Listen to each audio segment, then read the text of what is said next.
फिल्मी ज्ञान explained Rocket Boys episode 1। साल 1962 का है। चाइना ने भारत पर हमला कर दिया है। हमारे बहादुर सोल्जर पूर्ण साहस और द्वितीय शौर्य और असीम देश प्रेम के साथ दुश्मनों से मुकाबला कर रहे हैं। पर एक चीज जो इनको आगे बढ़ने से रोक रही है वो है हमारे देश का विज्ञान। हम अभी अभी गुलामी से बाहर आए ही हैं और पहले पाकिस्तान फिर चाइना हमारी मजबूरी का फायदा उठाना चाह रहा है।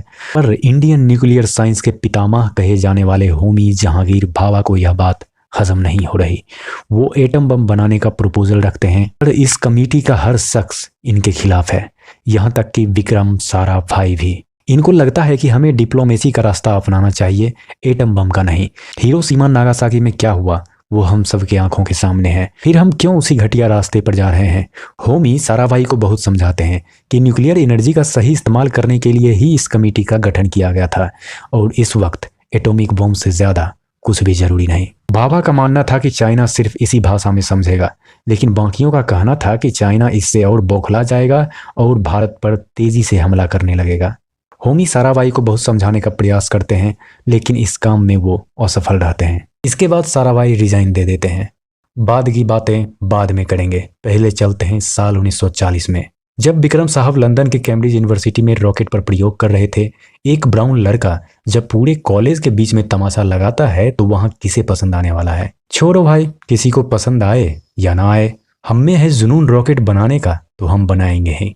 ये बात अलग है कि अभी तक इनको कोई सफलता नहीं मिली है। ऊपर से ये विश्व युद्ध रास्ते का रोड़ा बन गया है। इनको वार पर नहीं जाना पड़े इसलिए ये भारत लौट आते हैं, जहां भाभा साहब एक लेक्चर दे रहे हैं। जब रेडिएशन यूरेनियम में है तो धरती पर हर जगह रेडिएशन कहाँ से आया? तुम बताओ, बहुत होशियार बनते हो और साइंटिफिक वेब सीरीज देखने का बहुत शौक है तो बताओ कमेंट में। वैसे भाभा साहब का पढ़ाने का अंदाज काफी निराला है। इनको जब एक बच्चा बोलता है ये तो हमारे सिलेबस में है ही नहीं, तब वो कहते हैं सिलेबस इज डैम। जो समझा रहे समझो। हाँ, ये बात सच है कि रेडिएशन यूरेनियम जैसे चीजों से ही निकलता है, लेकिन धरती पर अंतरिक्ष से जो कॉस्मिक रेज आती है उसमें कई अलग अलग ढंग के रेडिएशन होते हैं। इनका लेक्चर कंप्लीट भी नहीं हुआ तभी राजा साहब आए। वो भाभा के साथ काम करना चाहते हैं पर भाभा के काम करने का तरीका भी अलग था और राजा साहब से इनकी पॉलिटिक्स भी अलग थी। नहीं समझे बाबू? अभी समझाते हैं। साल था 1940 का। मुस्लिम लीग भारत में अपना पैर पसारने लगा था। मोहम्मद अली जिन्ना हिंदू मुस्लिम दोनों में नफरत का बीज बो रहे थे। राजा साहब को यह डिसाइड करना पड़ेगा कि गलती से यदि जिन्ना का मकसद सफल हो गया तब वो किस मुल्क को मजबूत बनाएंगे। दूसरी तरफ विक्रम भाई थे जो जिन्ना का भाषण सुनकर अवसाद से घिर गए थे। फिर उनको कोई अच्छा लेक्चरर भी नहीं मिल रहा था। भारत में ये कैम्ब्रिज ढूंढ रहे थे। इनको अफसोस हो रहा था कि कुछ दिन और वहां रुक जाते तो कितना अच्छा होता। युद्ध तो कभी ना कभी खत्म होनी ही थी। उसके बाद पढ़ाई शुरू करते। भारत आके सब कुछ बर्बाद हो गया। हमारा रॉकेट बनाने का सपना लगता है अधूरा ही रह जाएगा।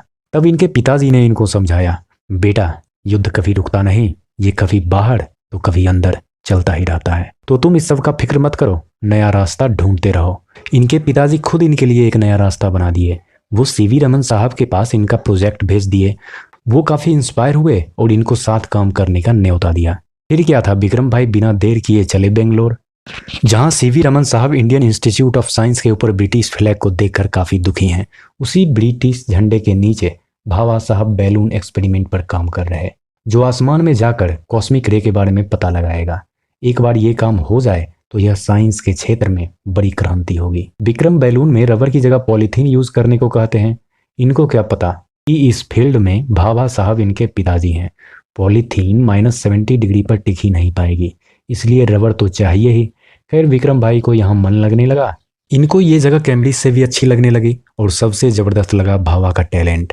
वो सिर्फ साइंटिस्ट ही नहीं, एक अच्छे एक्टर, गायक, पेंटर, गिटार वादक और ना जाने क्या क्या गुण है इनमें। लेकिन बैलून एक्सपेरिमेंट 20 बार असफल हो चुका था, पर इनका कहना है असफलता सफलता के एक कदम नजदीक ले जाती है और इनकी इसी जिद की वजह से बैलून एक्सपेरिमेंट सफल हो गया। साइंस तो अपने हिसाब से प्रगति कर ही रही थी, देश की आज़ादी की मांग भी उसी रफ्तार से बढ़ रही थी। साल 1942 आ गया। मुंबई के ग्वालियर टैंक मैदान में गांधी जी का भाषण होने वाला था। मानो अंग्रेजों का सूरज डूबने ही वाला था, लेकिन भाभा साहब विक्रम को अंग्रेजी अधिकारी क्रेनसेव के स्वागत में रखे डिनर पर चलने को बोलते हैं, पर विक्रम भाई को यह पसंद नहीं आता। वो कहते हैं उधर बापू पूर्ण आज़ादी की मांग कर रहे और आप अंग्रेजों की सेवा में लगे हैं। तब भाभा साहब बोलते हैं, तुम्हें पता है ना, ये सारे रिसर्च के पैसे अंग्रेज ही देते हैं। विक्रम बोले, ये तो उनका काम है और आज़ादी हमारा अधिकार। भाभा बोले, तो क्या एक दिन ग्वालियर टैंक जाने से आज़ादी मिल जाएगी? साराभाई, नहीं, पर सबको हौसला तो मिलेगा, एकता में ही तो बल होता है। भाभा, तुम जो यहाँ रहकर कर सकते हो वो लाखों के भीड़ में कोई नहीं कर सकता। विक्रम, क्या फर्क पड़ता है कौन क्या है, कोई मजदूर हो या किसान हो या फिर कोई हो साइंटिस्ट, सभी अपना अपना काम करते रहते हैं। खैर, मैं आपका हौसला बढ़ाने के लिए जरूर आऊँगा। इस मामले में भाभा और साराभाई की सोच बिल्कुल अलग थी। फिर भी ये दोनों पहुंचे पार्टी में, जहां अंग्रेज अपनी पैदाइशी कामों में लगे हुए थे। वो था भारतीयों का मजाक उड़ाना, पर सीवी रमन बर्दाश्त करते जा रहे थे। तभी एक पिप्सी नाम की लॉयर भाभा को देखी। ये इनको इम्प्रेस करना चाहते थे, पर वो ठहरी लॉयर इतनी आसानी से कहाँ मानने वाली। वो अंग्रेजबा बोल रहा था कि तुम लोग फ्रीडम लेकर करोगे क्या, इतना चीज तो तुमको दिए हैं, ट्रेन दिए, बिजली दिए, पढ़ाई का खर्चा दिए, अब क्या चाहिए। ये सब विक्रम भाई सुन रहे थे और भाभा साहब को बोल रहे थे, बताइए इनको जवाब देना चाहिए या नहीं। विक्रम भाई ने भाभा को खूब उकसाया। तब वो जवाब देने चल दिए। वो बोले, तुम अंग्रेज किस बात का गुमान करते हो, वर्ल्ड वार में अच्छे से कुटाए हो, कॉमनवेल्थ में यदि हम पैसे ना दें तो तुम खेल नहीं पाओगे, इतना चीज यहाँ से लूट के गए हो, तब तुम्हारी बीवी बच्चे का पेट भरता है। और चले आए मुंह उठाकर बोलने, मैं तो कभी कभी ये सोचता हूँ कि जब तुमको भारत से भगाएंगे, जो कि जल्द ही होने वाला है, तब तुम करोगे क्या, जियोगे कैसे? तुम में टैलेंट है नहीं, ना है तुम में तमीज, तो भूखे मर जाओगे ना तुम। ये घोड़ा लाल पीला होने लगा और बोला, हाउ डेयर यू। भाभा बोले, इजीली। सभी ठहाके मारकर हंसने लगे। पिप्सी मैम भी इम्प्रेस हो गई, लेकिन इनकी आंख की तस्वीर बदल गई। जोरदार मुक्का जो लगा, पर क्या फर्क पड़ता है, छिला हुआ मुर्गा को छिला हुआ तो बोल दिए। अब इन दोनों को ना देखो, कुछ देर पहले विचार अलग थे, एक मुक्का में ही दोस्त बन गए, पर अंग्रेजों को कई मुक्के मारने का वक्त आ गया था। गांधी जी ने करो या मरो का नारा दिया और बोले, हमें तब तक आराम नहीं करना है जब तक हमें पूर्ण आजादी नहीं मिल जाती। लगता है भाभा साहब ने गांधी जी की बात को बड़े ध्यान से सुन लिया था। वो चल दिए थे छत पर से झंडा हटाने, और इस कुराफाती में इनके साथ थे विक्रम, साराभाई। ये मोमेंट होता ही है कमाल का। मोबाइल पर देख रहे थे तब भी रोंगटे खड़े हो गए और आंखों में आंसू आ गए। मजा ही आ गया। ये अंग्रेज नीचे से देखते ही रह गया, रमन साहब मुस्कुराते रहे और जनता अंग्रेजों भारत छोड़ो का नारा लगाती रही। अभी तो सिर्फ झंडा लहराया गया है, अभी और भी बहुत सारे काम करने बाकी हैं। मिलते हैं आपसे अगले एपिसोड में। फिल्मी ज्ञान एक्सप्लेन्ड, रॉकेट बॉयज एपिसोड 2। तो या मरो के नारा के बाद पूरे देश में क्रांति का माहौल था। हर जगह पर गिरफ्तारी का सिलसिला चल रहा था। इन दोनों को भी गिरफ्तार किया गया इनके महान कामों के लिए जो इन्होंने पिछले एपिसोड में किया था। लेकिन ये क्या, ये जब कोर्ट रूम में आए, हर तरफ से तालियों की गूंज आ रही थी। सब इनसे हाथ मिला रहे थे और सबकी जुबान पर एक ही नारा, अंग्रेजों भारत छोड़ो। पर इन दोनों को यहाँ से छुड़ाने के लिए होमी के पिताजी आए। सवाल जवाब में क्रेंसो खुद फंस गया। मैंने ही होमी को मुक्का मारा था। होमी इतने भोले बन के खड़े थे मानो इन्होंने कुछ किया ही ना हो। ये दोनों बड़ी आसानी से वहां से छूट जाते हैं, पर पिताजी इनको घर नहीं छोड़ना चाहते। वो बोले, हीरो बनने का इतना शौक है तो अपने फैन को बोलो घर छोड़ दें। पापा नहीं ले जा रहे हैं तो क्या हुआ, अभी अभी अपनी बाबू को इम्प्रेस किए हैं। पर ये क्या, इनका नाम पिप्सी नहीं परवाना ईरानी है। Never trust a lawyer. इनको तो अपने पिता की याद आ गई। होमी ईरानी को अपने होम लाने का सपना देखने लगे, पर भाव खाने का सिलसिला तो कुछ दिन चलेगा ही, पर दूसरी तरफ भी भाव खाया जा रहा था। वो बहुत बड़ी प्रॉब्लम है। क्रेंसो ने इंडियन इंस्टीट्यूट ऑफ साइंस को फंड देने से मना कर दिया। बाकी डोनर भी अंग्रेज के डर से फंड नहीं दे रहे थे। तब सीवी रमन ने डिसाइड किया कि मैं रिजाइन कर दूंगा, तब सब ठीक हो जाएगा। लेकिन ये बात इन दोनों को नागवार लगी। वो बोले, आपके बिना ये इंस्टीट्यूट चल ही नहीं सकता, आपको रुकना ही होगा, हम कुछ नया तरीका ढूंढ लेंगे। जब इतने बड़े साइंटिस्ट साथ बैठकर सोचेंगे तो नया तरीका मिलने में कितना ही वक्त लगेगा। इन सब ने डिसाइड किया कि हम लोग फंड रेज करेंगे। पूरी दुनिया का इंस्टीट्यूट इससे चल रहा है तो मेरा क्यों नहीं चलेगा। फंड रेजिंग के बहुत सारे तरीकों पर बात हुई। अंत में बात रामायणा पर आ रुकी। सबको लगा कि यही एक तरीका है सबको एक साथ इम्प्रेस करने का। पर इंडियन इंस्टीट्यूट ऑफ साइंस में कोई महिला ही नहीं तो सीता बनेगी कौन।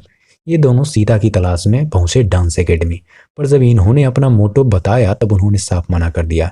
लेकिन जहां होमी साहब हैं वहां कोई दिक्कत कितनी देर टिक सकती है। आचार्य जी थे बापू के फैन, तो होमी ने भी बता दिया कि वो क्या कारनामा करके आए हैं जिसकी वजह से फंड नहीं मिल रही। ये साहब तो तुरंत मान गए। फिर शुरू हुआ रामलीला। होमी साहब तो पूरा रामायण पढ़कर ही आ गए थे, लेकिन साराभाई की नज़र सीता जी पर थी। एक बार फिर विक्रम को उनकी सीता मिल गई। भाई साहब उनको ठीक से देख भी नहीं पाए कि लाइट खराब हो गई, लेकिन विक्रम के रहते सीता को तकलीफ हो सकती है भला। सारा व्यवस्था तुरंत हो गया। उधर होमी मैसूर के राजा, टाटा के सीईओ सबको इम्प्रेस करने में लगे हुए थे। इधर विक्रम मिस सीता को इम्प्रेस करना चाह रहे थे, लेकिन ये काम लव गुरु के बिना संभव कहाँ। लेकिन साराभाई को होमी का सलाह बिल्कुल पसंद नहीं आया और वक्त भी कम था। सीता जी कार में बैठकर जा रही थी, तब विक्रम बिना तैयारी के इनके सामने आ गया। अब पहली बार मिलने के बाद का संवाद सुनिए। विक्रम साहब, आपका डांस कमाल का था। शादी वाला सीन तो मेरा फेवरेट है। मैं तो डांस देखकर स्टन रह गया। सीता जी मुस्कुराती रही। पीछे से इनकी दोस्त बोली, लगता है ये यहीं शादी करके मानेगा। सीता जी बोली, आपका लाइट का प्रबंध भी अच्छा लगा। क्या आपको मूवी देखना पसंद है? टूटती आवाज में। हाँ, तो चलते हैं सैटरडे 6 PM। जी, उस दिन तो मुझे कोई काम भी नहीं है। जी, आपने नाम नहीं बताया। खानदान, बहुत अच्छी पिक्चर है। अरे मजाक कर रहे थे। Things to come, science fiction है, आपको अच्छा लगेगा। जी अच्छा तो लगेगा, पर मैंने फिल्म का नहीं आपका नाम पूछा था। मृणालिनी। इस खूबसूरत नाम की खुशबू इनके चेहरे पर आप देख सकते हैं, पर यह खुशबू ज्यादा देर नहीं टिकती। मुझे तो लगा था ये सब हरकत सिर्फ हम लोग करते हैं, पर विक्रम भाई भी। अरे जवानी तो जवानी होती है, चाहे किसी की भी हो, लेकिन लड़ाई इसकी वजह से नहीं हुई। ये ठहरे साइंटिस्ट, फिल्म थी साइंस फिक्शन। ये साहब हर चीज में लॉजिक ढूंढ रहे थे। मैम ने चुप रहने को कहा, तब ये जोर जोर से बोलने लगे। जब सबने चुप रहने को कहा, तब मैम ने इनको बाहर जाने को बोला। जब जा रहे हो तो पॉपकॉर्न देकर जाओ। ये मुंह फुलाकर बाहर तो आ गए, लेकिन सॉरी वाला मुंह बनाकर वहीं खड़े थे। लेकिन मृणालिनी ने कहा, I am sorry, it was mistake. जब तुम आर्ट की कदर ही नहीं कर सकते तो मेरी क्या करोगे। उधर होमी सेक्रीफाइस करने में लगे थे। सीवी रमन ने कहा, जाओ विक्रम को भी बता दो। ये पहुंचे विक्रम के पास। विक्रम देवदास बना पड़ा था। वो होमी की बात सुनने को तैयार ही नहीं था। वो मजनू की तरह लैला के बारे में बताने लगा। होमी ध्यान से सुनते रहे। वो बोले, मेरी बात इतनी इंपॉर्टेंट नहीं है, तुम पहले जाकर माफी मांगो उनसे। तब साराभाई मृणालिनी जी को एक बार मिलने का रिक्वेस्ट करते हैं। उनको अपने फेवरेट जगह पर ले जाते हैं। वहां ले जाकर ये अपने सपने के बारे में बताते हैं। मैं देश के लिए एक दिन अंतरिक्ष में रॉकेट उड़ाना चाहता हूँ। I know it sound stupid. Mrinalini बोली, नो इट्स नॉट स्टूपिड, मैं भी देश के लिए कुछ करना चाहती हूँ। विक्रम बोले, क्या? बताओ। भारतनाट्यम। पता है सबको ये सिर्फ एक डांस लगता है, पर मैं इस डांस फॉर्म के थ्रू ढेर सारे सोशल अवेयरनेस फैलाना चाहता हूँ। डोमेस्टिक वायलेंस, एब्यूज और ना जाने कितनी तकलीफें हैं जिसकी अवेयरनेस इस डांस के माध्यम से समाज में पहुंचाई जा सकती है। So it's not stupid. फिर बात आगे बढ़ी। विक्रम साहब बोले, पता है H2O की खोज एक्सीडेंटली हुई थी, पेनिसिलिन की भी। जिंदगी में भी कभी कभी कुछ चीजें एक्सीडेंटली मिल जाती है, जो सबसे नायाब, सबसे अनोखा, सबसे जरूरी होता है, जिसे हम ढूंढते नहीं, वो बाई चांस मिल जाती है। मेरा इश्क भी मुझे बाई चांस ही मिल गया। साराभाई के सर से प्यार का भूत उतरा ही नहीं था कि इनको पता चला होमी साहब रिजाइन कर दिए हैं। कॉस्मिक रे यूनिट बंद हो चुकी है। वो टाटा के साथ काम करने वाले हैं। साराभाई को बहुत गुस्सा आ रहा था। वो होमी को बोले, तुम एक सेल्फिश आदमी हो, तुमको अपना फायदा दिखा, तुम सब कुछ छोड़कर निकल लिए और कहते हो ये सब इंडियन इंस्टीट्यूट ऑफ साइंस के लिए, रमन के लिए, मेरे लिए अच्छा है। You are opportunist. होमी बोले, हाँ हूँ मैं अपॉर्चुनिस्ट। मेरा काम जल्दी मंजिल तक पहुंचना है। मैं तुम्हारी तरह इंतजार नहीं कर सकता। मुझे बेहतर इक्विपमेंट चाहिए, बेहतर फैसिलिटी चाहिए। मुझे अपनी जगह खोलनी है जहाँ मैं ठीक से काम कर सकूँ। मैं यहाँ फंड रेज करते नहीं रह सकता। मुझे अपना रिसर्च करना है। तुम जब तक इस सही गलत से दूर नहीं हटोगे, तुम भी कुछ नहीं कर सकते। Train is leaving my friend, either you are on it or not. And now question arise, are you on the train of Rocket Boys? Then meet in episode 3। फिल्मी ज्ञान explained, Rocket Boys episode 3। Bhabha साहब अपने emotion को हमेशा control में रखते हैं। बहुत सारे सपने, विचार, यादें, तकलीफ सब अपने अंदर दबा के रखते हैं। इनके पिता को लगता था कि ये फास्ट बॉलर बनेंगे, पर भाभा साहब को तो बचपन से ही साइंटिस्ट बनने का शौक था।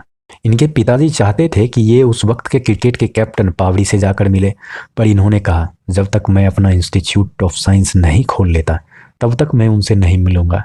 अब वो वक्त आ गया है जब टाटा ग्रुप इस काम में मदद कर सकती है। उधर साराभाई भी मृणालिनी से अलग होने वाले थे। इनको फिर से कैम्ब्रिज जाना है और मृणालिनी जी को मद्रास। जैसे हर इश्क में कुछ बातें अधूरी रह जाती है, उसी तरह यहाँ भी दोनों के जहन में कुछ बातें रह गई। बोलना तो बहुत चाहते थे, पर वक्त हर बात की इजाज़त नहीं देता। जैसे भाभा का वक्त खराब चल रहा था, राजा साहब इनका मजाक उड़ा रहे थे, फिर भी हिम्मत करके ये प्रेजेंटेशन देने गए। इनका सपना था एशिया का पहला न्यूक्लियर रिसर्च बेस्ड इंस्टीट्यूट खोलना। ये भाभा इंस्टीट्यूट ऑफ साइंस खोलने का प्रपोजल देते हैं, पर यह प्रपोजल टाटा ग्रुप को पसंद नहीं आए। वो बोले, मेरा ऐसा कोई मिशन नहीं है, ये तुम्हारा मिशन है, तुम्हारा विजन है, तुम बेशक इस पर काम करो, पर मुझे इस सब से बाहर रखो। अब दोनों भाई की एक ही हालत है, दोनों अपनी अपनी कही हुई बातों पर विचार कर रहे हैं, क्या सही है क्या गलत। उसका आकलन मन में चल ही रहा था, तभी होमी के दिमाग में कुछ आया और वो दौड़ते दौड़ते टाटा के हेड के पास आए और वो बोले, आई नीड ओनली 5 मिनट। इसके बाद होमी साहब ने जो बोला और जिस तरह से बोला वो सीखने वाली बात है। जब भी आप कुछ बेचने जाएं, चाहे वो विचार हो या सामान, आपको ये ख्याल रखना चाहिए कि वो सामान या विचार सामने वाले के फायदे का हो, ना कि अपने फायदे का। इसी टेक्निक का इस्तेमाल किया भावा ने। वो पूछे, आपको पता है आपका टाई कहाँ बना था, और आपका जूता, और आपकी घड़ी, और ये आपकी शर्ट, और ये प्रोजेक्टर। यहाँ हर चीज़ विदेशी है, हम कुछ बनाते नहीं। साइकिल से लेकर सुई तक हम विदेशों से मंगाते हैं, यहाँ तक कि मेरा एडुकेशन भी विदेशी है। मैं इसे बदलना चाहता हूँ, मैं इस देश में सब कुछ बनाना चाहता हूँ। आज भले ही हम दूसरे देश पर आश्रित हैं, पर जब न्यूक्लियर पावर प्लांट लगेगा, हम इलेक्ट्रिसिटी पैदा करेंगे जिससे हम बहुत कुछ कर सकते हैं। फिर धीरे धीरे हम आत्मनिर्भर बन जाएंगे। मैं ये नहीं बोल रहा कि आप मेरे प्रोजेक्ट पर इन्वेस्ट करें, लेकिन मैं ये ज़रूर कहना चाहता हूँ कि टाटा जैसी बड़ी कंपनी को इस तरह के विचार में इन्वेस्ट जरूर करना चाहिए, क्योंकि न्यूक्लियर ही दुनिया का भविष्य है। इस विचार पर मुझसे अच्छा कोई काम कर रहा है तो उसे पैसे दीजिए, मुझे देने की ज़रूरत नहीं। और मैं वादा करता हूँ कि वहाँ पर जॉब के लिए अप्लाई करने वाला मैं पहला इंसान रहूँगा। लेकिन आपको ये अपॉर्चुनिटी नहीं छोड़नी चाहिए। इतना बोलकर वो वहाँ से निकल गए। उधर विक्रम भी इंटरव्यू को बीच में छोड़कर भाग निकले। रमन साहब बोले, होमी की तरह मत करो। तब विक्रम ने कहा, कभी कभी होमी की तरह भी करना जरूरी है। ये क्यों भागे वो थोड़ी देर में पता चल जाएगा। ये भागते भागते बस के सामने आए। किस बस के सामने? जिस बस से मृणालिनी जी जा रही थी। लगे हाथ सबके सामने प्रपोज कर दिए, I love you Mrinalini, I not live without you, I respect you, you are perfect for me. मैं अपना थेसी छोड़कर आ गया तुम्हारे लिए। तुम जब मेरे साथ होती हो तब मुझे लगता है मैं कुछ भी कर सकता हूँ। मुझे लगता है कि मैं पतंग की तरह उड़ रहा हूँ।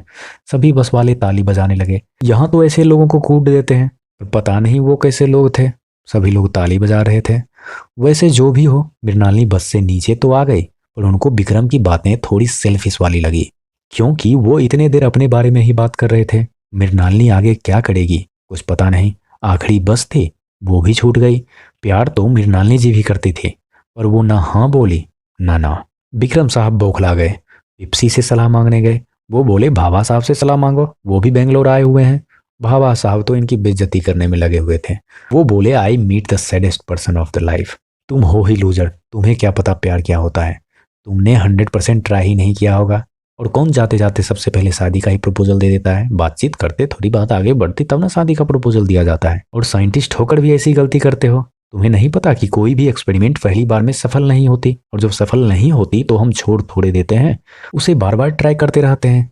जाओ फिर से ट्राई करो, बैठकर यहाँ क्या कर रहे हो। रिजल्ट की चिंता मत करो, ट्राई करते रहो। इस दोनों ने विक्रम को इतना चढ़ा दिया कि वो रात को ही मृणालिनी की खिड़की पर पत्थर फेंकने लगे। मैडम बाहर आई। भाई साहब ने रॉकेट से छत पर खत भेजा। अब रॉकेट उड़ा तो कोई तो जागेगा ही। इनकी दोस्ती नहीं जाग गई। वो बाहर आई, देखी इसका माहौल बना हुआ है तो क्यों ना अंदर ही चला जाए। उस खत में लिखा था, हम हमेशा एक दूसरे के सपने को पूरा करने में लगे रहेंगे। तुम्हारे अलावा कोई मेरी जीवन संगनी नहीं बन सकती। Will you marry me? और इस बार साइंटिस्ट साहब का एक्सपेरिमेंट सफल रहा। मैडम मान गई। मानी ऐसी कि शादी भी होने लगी। यहाँ तो तिलक का डेट फिक्स करने में 1 साल लग जाता है, पर यहाँ शादी 2 मिनट में होने लगी। दोनों की शादी बड़े धूमधाम से हो रही थी। इसी पार्टी में इंडियन इंस्टीट्यूट ऑफ साइंस के नए हेड विश्वेश माथुर आए हुए हैं। रमन साहब ने तीनों को इंट्रोड्यूस करवाया। होमी विक्रम मिलके माथुर साहब की खिंचाई करने लगे। होमी बोले, कहाँ से पढ़े हो बताओ। वो बोले, लंदन यूनिवर्सिटी कॉलेज से। होमी ने कहा, जहाँ वो लोग जाते हैं जिनका कैम्ब्रिज में एडमिशन नहीं होता। माथुर बोले, नहीं, जिनको एक्चुअल साइंस सीखनी होती है वो जाते हैं लंदन यूनिवर्सिटी कॉलेज में। तुम्हारे कैम्ब्रिज की तरह नहीं रिज्यूमी देखकर एडमिशन ले लिया। ये भाई साहब कोलाइड केमिस्ट्री में डॉक्टरेट कर रहे थे। होमी का सवाल था कि जब वहां से डॉक्टरेट किए हो तो यहाँ क्या करने आए हो। माथुर साहब ने कहा, बर्फ का मुकद्दर होता है अपने ही पानी में पिघल जाना। विक्रम भाई तुरंत हंसते हुए बोले, ओ आर्ट स्कूल। माहौल शायराना बना हुआ था। मंजिल मिलेगी भटक कर ही सही, गुमराह तो वो हैं जो घर से निकले ही नहीं। ये बात चल ही रही थी कि रमन साहब ने होमी को कहा, तुम भी शादी कर लो, इसकी तो शादी हो गई, तुम कब तक अकेले रहोगे। होमी ने कहा, मैं शादी पर सोक्रेटिस का विचार मानता हूँ। वो क्या है भाई। यदि अच्छी बीवी मिल गई तो जिंदगी खुशहाल बीतेगी, यदि खराब बीवी मिल गई तब तुम फिलोसफर बन जाओगे। विक्रम साहब ने सोचा पहली बार दारू पीते हैं, लेकिन तुरंत पिप्सी मैडम आ गई। वो बोली, लड़का हो तुम, अंदर जाओ, तुम्हें दारू पी के बेहोश होना है क्या। अंदर डांस हो रहा है, तुम सब अंदर आओ, अंदर डांस की पार्टी होगी, धूम मचेगी। देख लीजिए साइंटिस्ट साहब को माहौल बनाए हुए हैं। धूम धड़ाका काफी देर तक चला। फिर सभी अपने अपने घर गए, कुछ लोग थक कर बैठ गए। तब एक कॉल आया। कॉल था इनकी माँ का। भाभा के सपनों पर टाटा पैसे लगाने को तैयार हो गया। इनको तो भरोसा ही नहीं हो रहा था। ये खुशी से उछलने लगे। पिप्सी को भी भरोसा नहीं हो रहा था। इस पर नहीं, पैसे मिल गए इस बात पर। अब भाभा इंस्टीट्यूट बनने वाली थी। राजा का जो प्रोजेक्ट था उनको फंड नहीं मिला। उनको बोला नेक्स्ट टाइम ट्राई कीजिएगा। बहुत मजाक उड़ा रहे थे। इस बार फंड मिल गया भाभा साहब को। फिर भाभा ने अपने पिताजी से बचपन में किया हुआ वादा पूरा करने गए। उधर वो मिलने गए उस वक्त के कैप्टन पावड़ी से, और विक्रम अपनी वाइफ के साथ अपनी फैमिली से मिलने आया। पर उनकी फैमिली इनसे काफी नाराज थी। वो इस शादी के तो खिलाफ नहीं थे, पर इस जल्दबाजी के खिलाफ जरूर थे। भला ऐसी भी क्या जल्दी थी। माना आपकी वाइफ खूबसूरत है, समझदार है, लेकिन इतनी भी क्या जल्दी कि हम लोग को इनवाइट करना ही भूल गए। अब आपको ये प्रॉब्लम बड़ी लग रही होगी, तो चलिए आपको ले चलते हैं भाभा के घर। भाभा साहब गार्डन में बैठकर अपने पिताजी का इंतजार कर रहे हैं। वो तो बाहर नहीं आए। आई एक आवाज, वो माँ के रोने की आवाज थी। हर तरफ भगदड़ मचा था। इनके पिताजी नहीं रहे। वो अपने बच्चों का पूरा होता सपना नहीं देख पाए, या यूं कहें कि वो अपने बच्चे का सपना पूरा करके चले गए। जैसा कि सभी कहते हैं, किसी के जाने से किसी की जिंदगी रुक नहीं जाती, उसी तरह इनकी भी जिंदगी नहीं रुकी। एपिसोड 4 में फिर से आगे चलेंगे इनकी जिंदगी के सफर पे। फिल्मी ज्ञान एक्सप्लेन्ड, रॉकेट बॉयज एपिसोड 4। साल 1945 का है।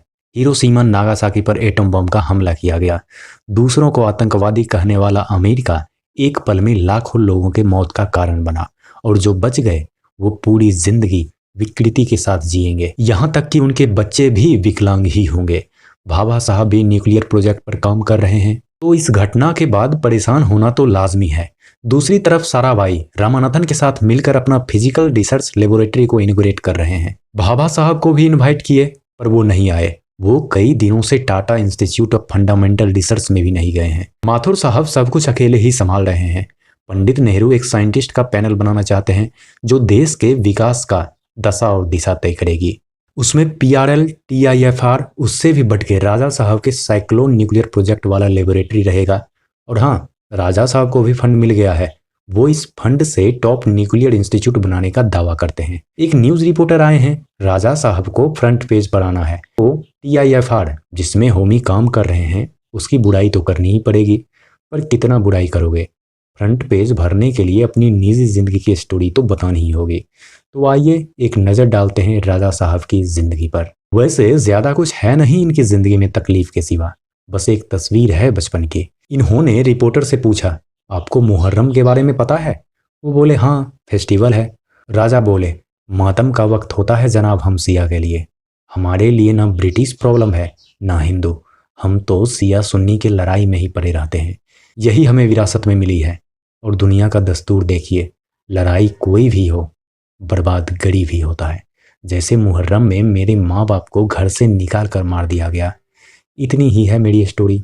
ज़्यादा ग्लैमरस तो नहीं है। ग्लैमर चाहिए तो मुंबई चले जाइए, भाभा के इंस्टीट्यूट का पिक लीजिए। सुने हैं वो आजकल TIFR भी नहीं आ रहे हैं, पता कीजिए, तगड़ी हेडलाइन मिलेगी। होमी बंद कमरे में न्यूक्लियर प्रोजेक्ट को लेकर पागल हुए पड़े थे।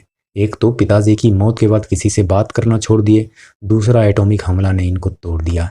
इनकी माँ भी इनको देखकर परेशान रहने लगी थी। तब उन्होंने पिप्सी को कॉल किया। मैडम आई, इनकी हालत देखकर वो भी परेशान हो गई। उनको भी लगा कि ये सच में पागल हो गया है। टेबल पर पिताजी की तस्वीर देखकर इनका भ्रम तुरंत टूट गया। वो होमी से लिपट कर खूब रोई। कोई था ही नहीं होमी के साथ दर्द बांटने वाला, तो होमी अकेले क्या करते। पर कोई बात नहीं, अब पिप्सी जी आ गई हैं, सब ठीक हो जाएगा। साहब फर्स्ट क्लास तैयार होकर आ गए। पिप्सी चोरी छुपे इनको एक लाइब्रेरी में ले जाती हैं, जहां इनसे इतिहास के कुछ कमाल के लोगों के बारे में पूछती है। डार्विन, जेसी बोस, गैलीलियो सब अलग अलग फील्ड के धुरंधर थे। डार्विन ने थ्योरी ऑफ इवोल्यूशन दिया। जेसी बोस ने प्रूव किया कि प्लांट में फीलिंग्स होती है और इसका पेटेंट भी नहीं लिया। उनका मानना था कि साइंस सबके लिए होता है, इसकी पेटेंट लेने की कोई जरूरत नहीं। गैलीलियो ने अपने रिसर्च के दम पर चर्च को अकेले हिला दिया था। पिप्सी ने इन सब की कहानी बताने के बाद कहा, तुम डिसाइड करो, तुमको इनके जैसा पागलपन से धूम मचानी है या फिर से बंद कमरे में लौटना है। फिर क्या था, काम हो गया। साहब ऑफिस आ रहे हैं। माथुर साहब तो शॉक्ड रह गए। भावा ने आते ही पूरा सिस्टम ही बदल दिया। माथुर को तो समझ ही नहीं आ रहा था कि हो क्या रहा है। उधर साराभाई को मजदूर की हालत समझ नहीं आ रही थी। नौकर की तरह काम करते और गुलाम की तरह जिंदगी व्यतीत करते मजदूर की हालत को देखकर साराभाई बहुत परेशान हो गए। भारत में आज भी दो देश है और तब भी था। चलिए इस झोपड़ी से आपको सीधे ले चलते हैं कोलकाता के एक पार्टी में, जहां चाचा नेहरू आए हुए हैं और राजा साहब चापलूसी करने में लगे हैं। मुझे तो पता है पंडित जी, आपके अलावा कोई दूसरा देश का प्रधानमंत्री नहीं बन सकता। मैंने सुना है आप साइंटिस्ट का एक पैनल बना रहे, तो एक बार मेरे बारे में भी जरूर सोचिएगा। मैं ही वो इकलौता इंसान हूँ जो साइक्लोट्रॉन बनाया है और आगे भी इसी तरह के इन्वेंशन करने का क्षमता रखता हूँ। अभी माथुर साहब आए, बोले क्या राजा साहब, आप भी पार्टी में दिमाग चलाते रहते हैं। रुकिए, मैं एक सरप्राइज लाया हूँ आपके लिए, जरा दिल थाम के रहिएगा, ठीक है। फिर ग्रैंड एंट्री होती है भावा साहब की। सबकी नज़र भावा साहब पर। भावा साहब पंडित जी को भाई बोलते हैं। अभी तक सबको लग रहा था कि भावा साहब बदतमीजी कर रहे, क्योंकि ये तो बहुत दिनों से काम पर भी नहीं गए थे और आज आए हैं तो वैसे। फिर भावा साहब ने पंडित जी को एक पत्थर गिफ्ट किया। राजा साहब कटाक्ष में बोले, नाइस गिफ्ट, लेकिन उनका सारा कटाक्ष भीतर चला गया जब भावा ने उस स्टोन की पावर बताई। उस स्टोन में 1 ग्राम यूरेनियम 235 था, जो 3000 केजी कोयले के बराबर एनर्जी प्रोड्यूस कर सकता था। तो सोचिए पंडित जी, जो 3000 केजी कोयला दोनों ट्रक में भरा है, उतना एनर्जी एक छोटे से पत्थर में है। तब क्या होगा जब ये पत्थर ट्रक के इतना बड़ा होगा, और तब क्या होगा जब हम यूरेनियम 235 का पूरा खदान ही खोद देंगे। वैसे मैंने यूरेनियम 235 का पैलेट भी बना लिया है, वो तो यहाँ नहीं ला सकते ना, लेकिन उससे न्यूक्लियर रिएक्टर कोर जरूर बनाया जा सकता है। तो बताइए पंडित जी, क्या कहना है। वो बोले, इसमें देर किस बात की, शुरू कीजिए काम। राजा साहब का मुंह कौवा हो गया। पंडित जी और भावा साहब के जुगलबंदी पे म्यूजिक का माहौल बना और राजा साहब का माहौल खराब हो गया। माहौल खराब देश का भी हुआ जब देश 2 टुकड़ों में बट गया। ये तारीख भला कौन भूल सकता है। कईयों के घर पर मातम तो कहीं आज़ादी की जश्न मन रही थी। इसी आज़ादी के जश्न की पार्टी साराभाई के घर पर भी थी। मृणालिनी माँ बनने वाली थी। इनका बच्चा अब आज़ाद देश में पैदा होगा। सारे साइंटिस्ट इकट्ठा हुए हैं आज़ादी का जश्न मनाने को। भाभा साहब भी आए हैं। अब भाभा और साराभाई सामने हो और बहस ना हो, ये कैसे हो सकता है। साराभाई मजदूरों की मदद के लिए टेक्सटाइल इंडस्ट्री खोलना चाहते थे। भाभा बोलते हैं, ये कोई वक्त है चैरिटी करने का, तुम अपने रिसर्च पर काम करो, रॉकेट वॉकेट बनाओ। खैर ये बहस ज़्यादा देर नहीं चल पाई, क्योंकि पंडित जी का भाषण शुरू होने वाला था। 15 अगस्त 1947 भारत आज़ाद हो चुका है। पंडित जी देश के पहले प्रधानमंत्री बने हैं। आज़ादी के बाद का पहला भाषण काफ़ी कमाल का था। At the midnight when the world sleeps, India will awake to life and freedom. A moment comes which comes but rarely in history, when we step out from the old to the new, when an age when the soul of a nation long suppressed finds utterance. It is fitting that at this solemn moment we take the pledge of dedication to the service of India and her people and to the still larger cause of humanity. At the dawn of history, India started on her unending quest. इसके बाद झंडा फहराया गया। ये तो कमाल का moment है। इसे देखकर पता नहीं अंदर क्या होने लगता है। इस 3 रंगों में मानो सबकी जान अटकी हो। देश आज़ाद हो गया है। ये दोनों देश को और किस तरीके से बदला जाएगा, उस पर विचार कर रहे हैं। एक विचार दूसरी तरफ भी चल रही है। जो मुसलमान भाई देश में रहना पसंद किए, उनको सभी बोल रहे थे कि तुम क्यों रुक गए, तुम भी चले जाओ पाकिस्तान।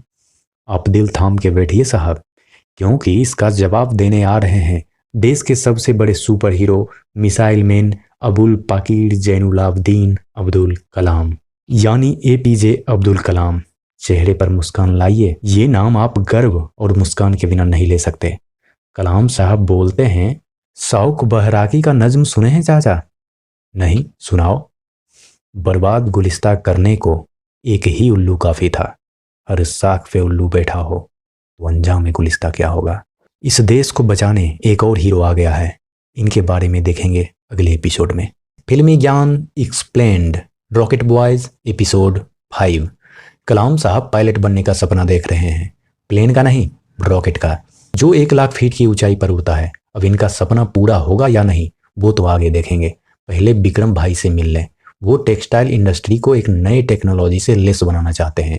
इन्होंने इस बात पर ध्यान ही नहीं दिया कि इनसे वर्कर की कमाई बढ़ेगी नहीं बल्कि घटेगी।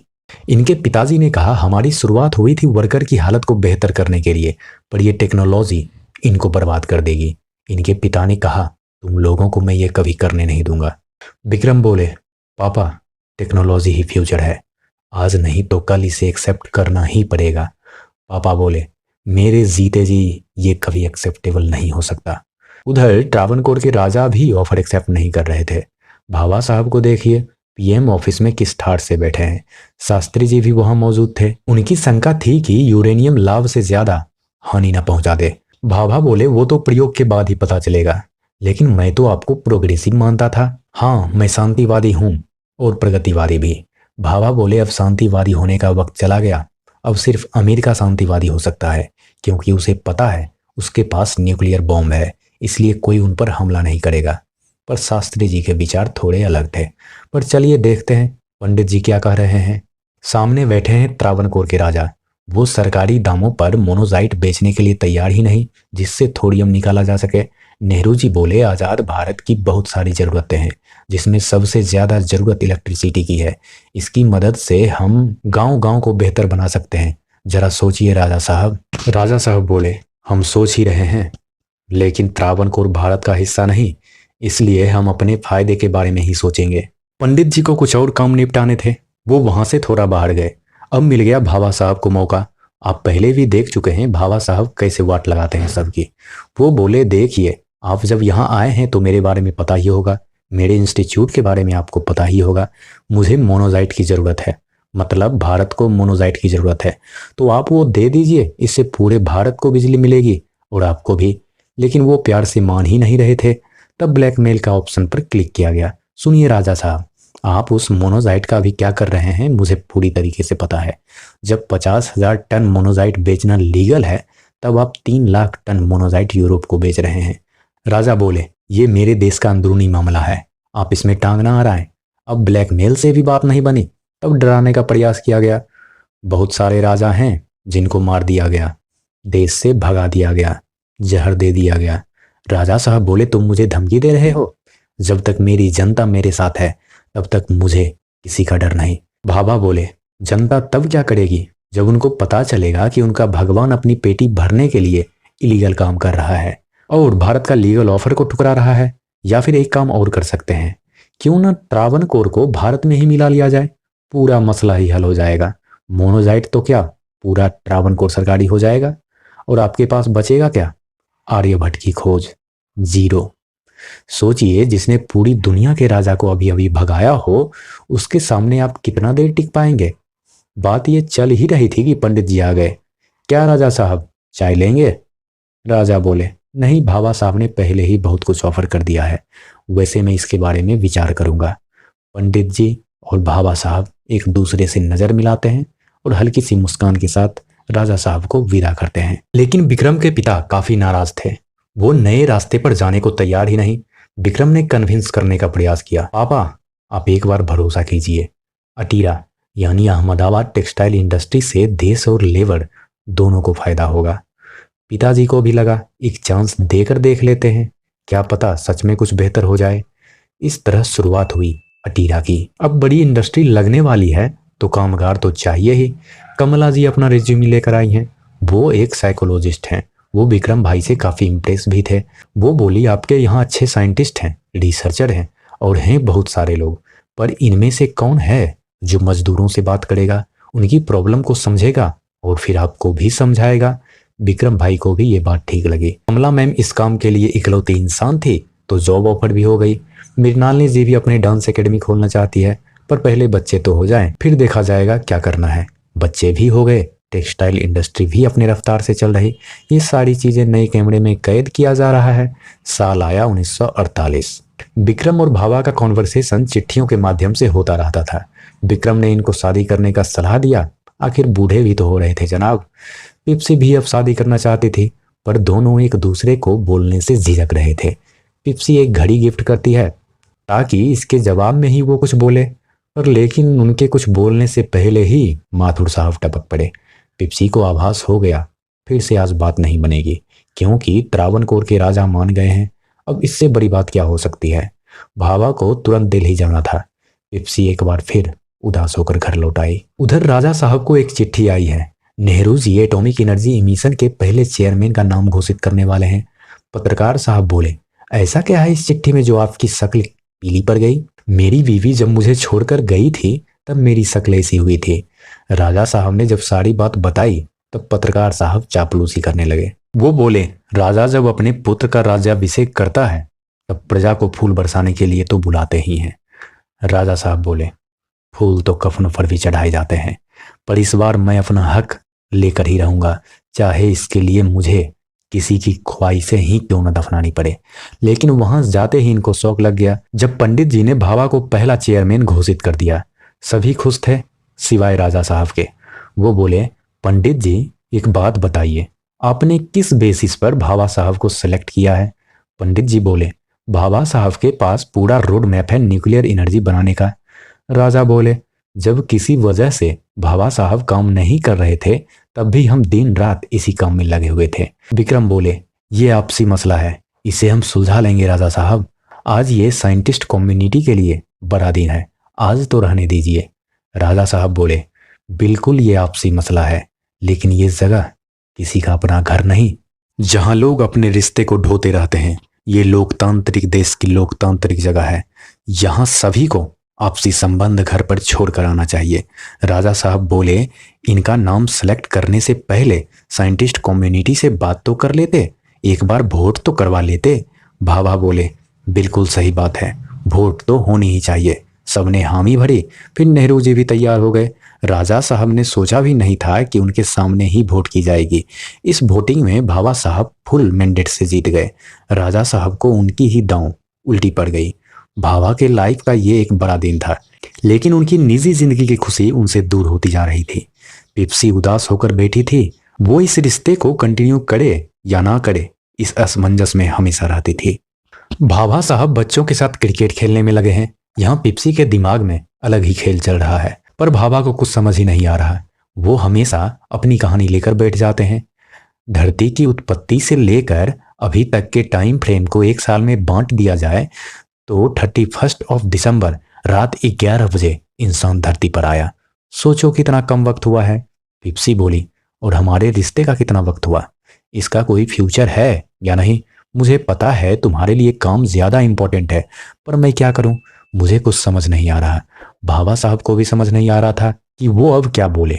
भाभा को परेशान देखकर पिप्सी हंसने लगी। बोली, फूल गाय, आई एम जस्ट जोकिंग। बाकी मर्दों की तरह भाभा को भी सच में लगा कि वो मजाक कर रही थी, पर ये पिप्सी को और मुझे पता है कि वो मजाक नहीं कर रही थी। एक मजाक मृणालिनी के लाइफ में भी चल रहा था।